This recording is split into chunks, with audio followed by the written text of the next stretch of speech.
You're joining me today on a beautiful but very frosty morning down here at Gingham Fisheries in Horwich. It went to -2 last night, so it is freezing, but it gives me a good chance to test out my new heated jackets. I'm going to be fishing much the same way as I did in the last session on the cage feeder. Everything's already set up. I'm going to be targeting anything that swims today. It's just going to be about saving the blank more than anything, but I know there's a few nice perch in here. There's plenty of silvers to target, so I'm really excited to get going. So what are we going to do first? Well, we're going to mix some baits up.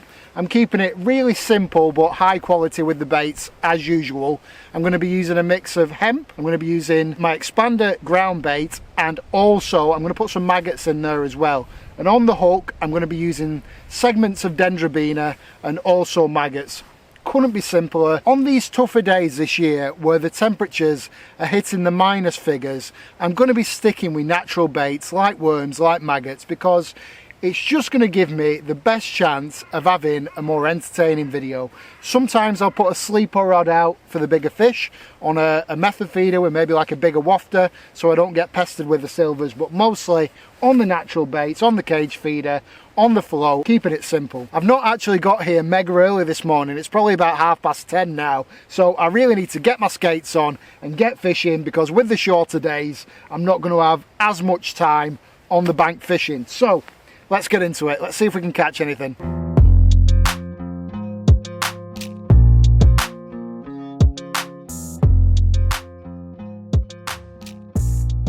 So as you could probably see from the intro, I've got my feeder rod set up here on my tackle and bait mate.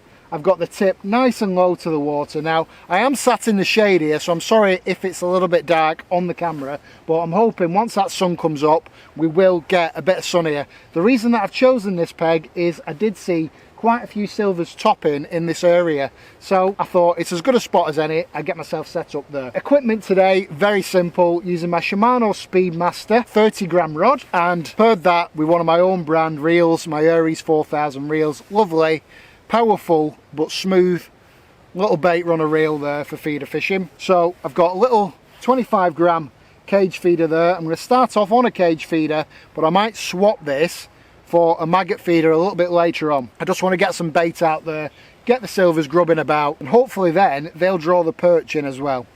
So as you can see, this is a free running rig, and I've got this going to a little tiny float stop which protects the knot there on a twizzle boom section. Then I've got about a foot long hook length of 5-pound Guru N-gauge line to a size 14 hook. I'm going to be using worms, so I didn't want to use anything smaller than a size 14. As you can see, this twizzle boom section helps to kick that feeder away from the hook length. That's the idea anyway. I've got a nice fine 1 ounce tip on this Shimano Speedmaster, so we're going to see all the indications that we need to from the smaller fish. So that's that.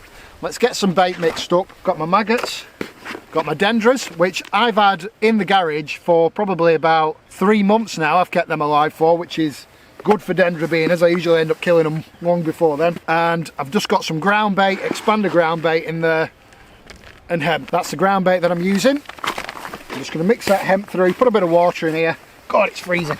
As you can see, there's a good quantity of hemp in there, and that'll also help it break up and get the roach, get the bream, get the silvers grubbing about with any luck, which in turn will probably bring in the perch. I'm also going to put a few maggots in there and keep some for on the hook. These are fresh maggots, just mixed colours, so a couple of ampules in the mix. There's loose feed, and that's it folks, as simple as that. It does not need to be complicated at this time of year at all. My hands are already freezing, and I'm going to get a coffee in a minute because I've not had a coffee yet, and it's slightly less rainy than it was in the last session, which is brilliant. But I do need some gloves on, I reckon, today. So when we've got fishing, I'll stick some gloves on. Where am I going to be fishing today? Well, I'm probably just going to start on the pole line straight out from me. I've seen plenty of people catch perch, decent perch here on the pole line, so that's where we're going to go. I've changed my mind about the 20-gram feeder. I'm going to put a 30-gram on to start with, which is a little bit bigger. With there being fish topping, I think they are moving about, so let's get some feed out there, at least for the first couple of casts, and then we can always put a smaller feeder on if we need to. I'm going to start with a yellow and a red maggot, not that it matters. I've only got the Burr Essentials with me today. This year and next year I'm aiming to simplify my fishing and simplify my gear. I think we've gotten to the stage now in fishing where it's just ridiculous the amount of tackle that you have to take with you. So I'm all about trying to minimise that. And my tackle and bait mates really do help you take only what you need. And obviously you can use it as your feeder rest as well, allowing you to take a smaller, lighter chur rather than a big feeder chur with loads of arms and attachments that takes up space and weight. And literally a little rod bag which has my net handle in. It's so simple, you don't really need any more than that. Yes, okay, you could do with an unhooking mat, but I'm not going to need one today. I'm just going to keep them in the net. I can't see us getting any carp, but we might get lucky.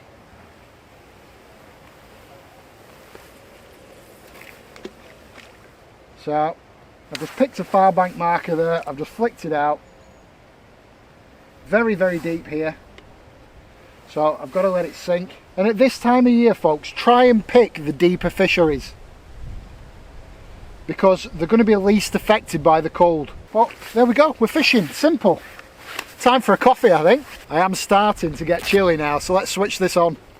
I'm excited to give these a go. There we go, folks, heated jackets on. We're going to be toasty in a minute.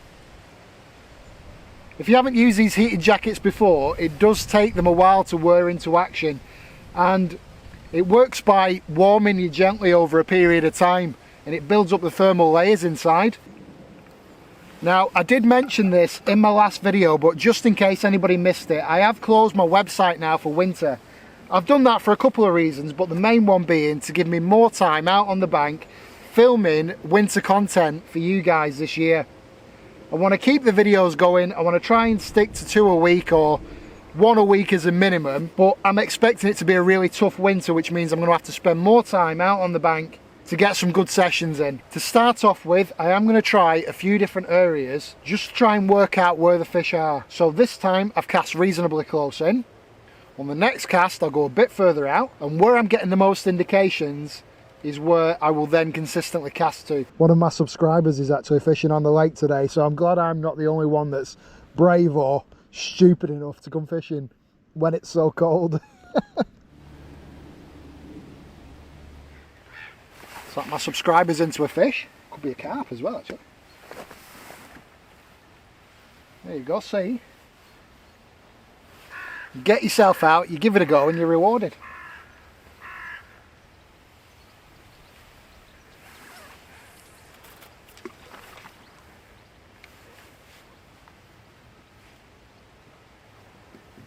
You can definitely catch carp on a cage feeder setup. However, it's a little bit more difficult. You won't hook them as often as you would with like a method feeder setup. And that's just all to do with the way that carp feed. They feed really low to the ground, really low to the bottom, which is why those little short hook lengths work the best. Whereas wary carp can suck and blow a longer feeder hook length out all day long and not hook themselves. And you wouldn't even know, you wouldn't get any indications on the tip. But obviously if you were lucky enough for the hook to catch on the eject as they're sucking and blowing the bait in, then you'd obviously be into a carp, wouldn't you? Tiny little twitches.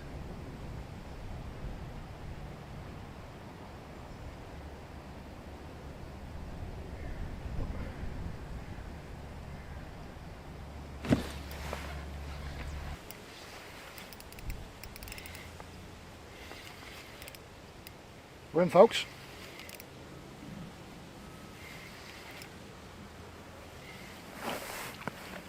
Is it a skimmer?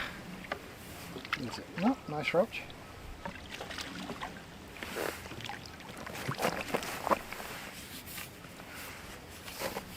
Yeah, cracking roach. Unhooked itself in the net. There we go. First fish, save the blank. Let's get some more.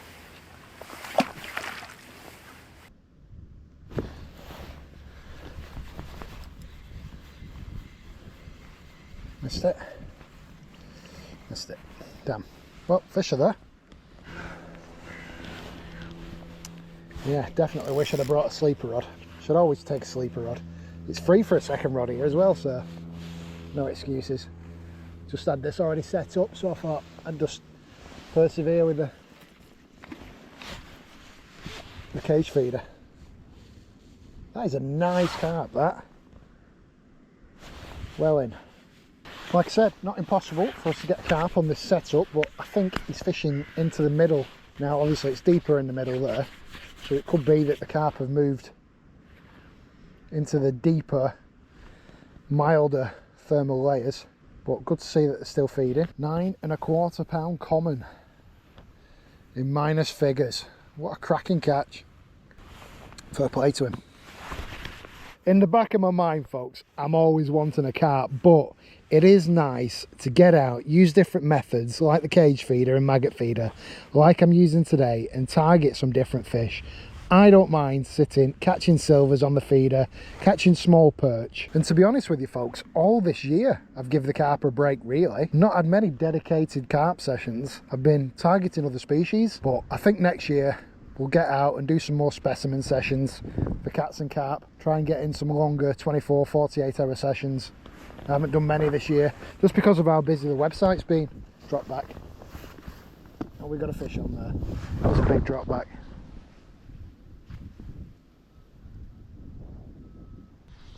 But it smashed the maggots. Yeah, I thought I'd have taken them.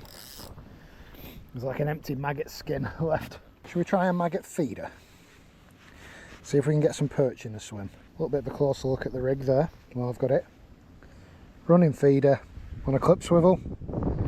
Little float stop, working as a buffer bead. Twizzle boom section of probably, I don't know, 4 or 5 inch, and then probably a 30cm hook length, so I'm probably fishing about 1.5 foot cage feeder hook length there. I might try shortening that up. Let's try and shorten that up because I'm missing bites. Just tie another figure of 8 loop knot. Like I said, I could try worm, put a slightly bigger hook on, but I'm just seeing what's in the swim first. Start off small and we can work our way up to a bigger size bait and hook if we need to. Now you can put ground bait in a maggot feeder if you wanted to.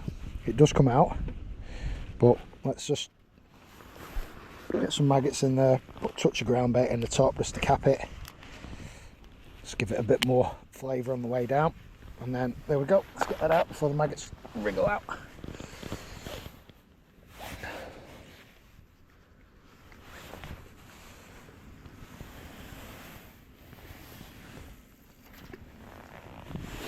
Let it sink.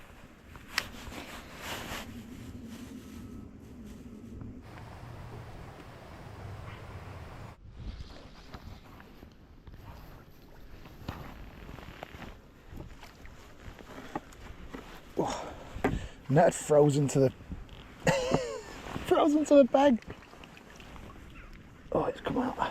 Oh, that fish is like a block of ice. Look at that. What a beauty. I've not really been doing a lot of filming. I'm just trying to keep my hands warm in the old pockets. But I've probably had 5 or 6 of them roach on the bounce. Oh god, my hands are so cold I can't even close this maggot feeder. There we go. So we're catching consistently now, which is the main battle over and done with. They seem to be taking the yellow maggots quicker, but I know they do like yellow baits here, believe it or not. Always done well on my pineapple wafters and sweet corn wafters here.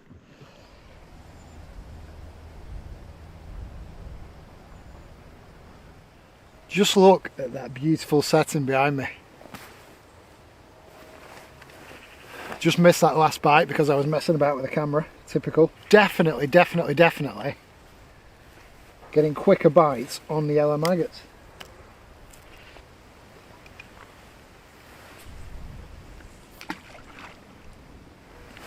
Just letting it sink. Like, it's still sinking.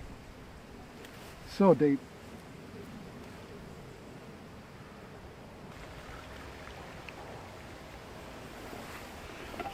Another essential at this time of year. 2 litre flask.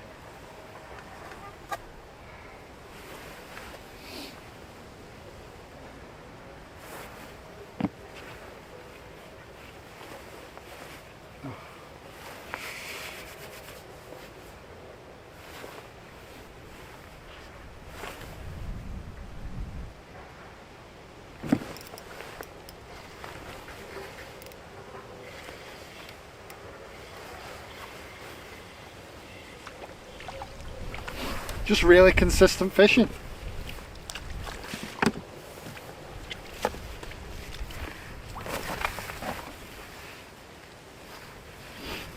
Some are bigger, some of this kind of stamp.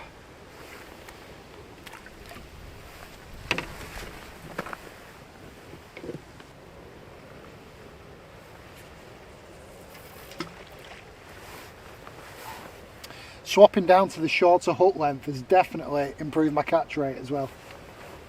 Definitely. I'm nailing them much better. I wouldn't like to go much shorter than that because it'll take away some of the tangle-free properties of the rig. You'll be more likely to get around the feeder if it was shorter.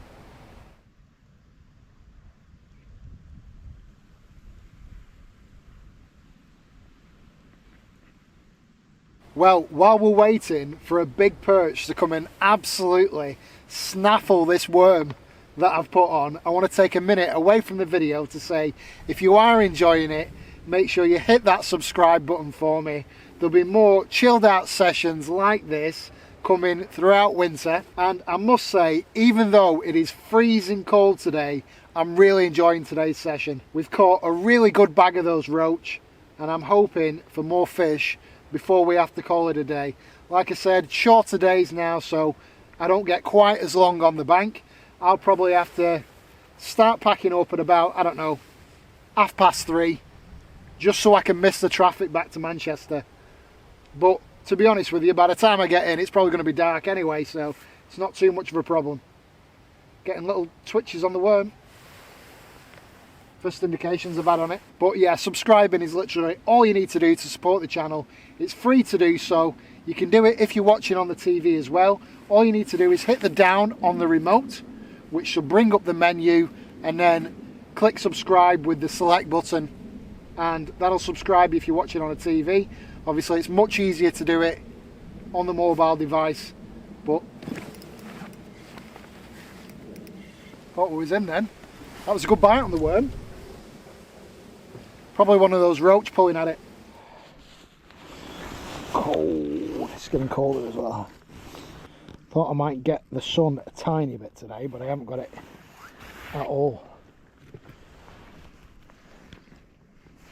Come on, I just want a perch before I have to pack up, even a little one.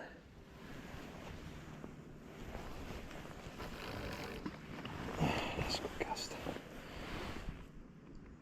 Yeah, we're in a deeper spot there. There's like a bit of a drop off. That's where we want to be. Just on the edge of that shelf. I'm probably going to head out again tomorrow, so all this ground bait won't go to waste. I think I've got more ground bait on my tackle and bait mate than I have in that tub. Oh, what are these? Are they laying eggs? These worm eggs? That's good, isn't it? Breeding my own dendras at garage, folks. They're probably dead from the cold now, though. Are they worm eggs? Interesting.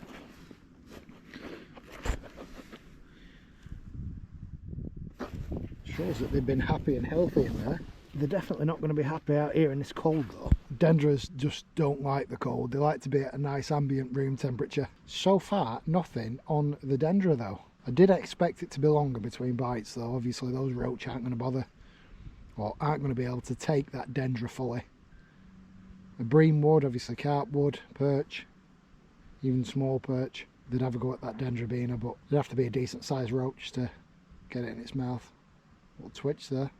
I've got 2 pair of socks on and my toes are still going numb from the cold. They've started to ache. You know the feeling when it's really cold. Same with my fingers. Trying to keep warm. My body's been really toasty from the heated jacket, but the extremities are definitely feeling it. This little spot where I am here, obviously you can still see the ice on the ground. It's not got above freezing in the shade. Put maggots back on and I'm getting bites straight away again. Should always take maggots with you at this time of year, folks. Always. I tell you what, that temperature has really started to drop off this last hour or so.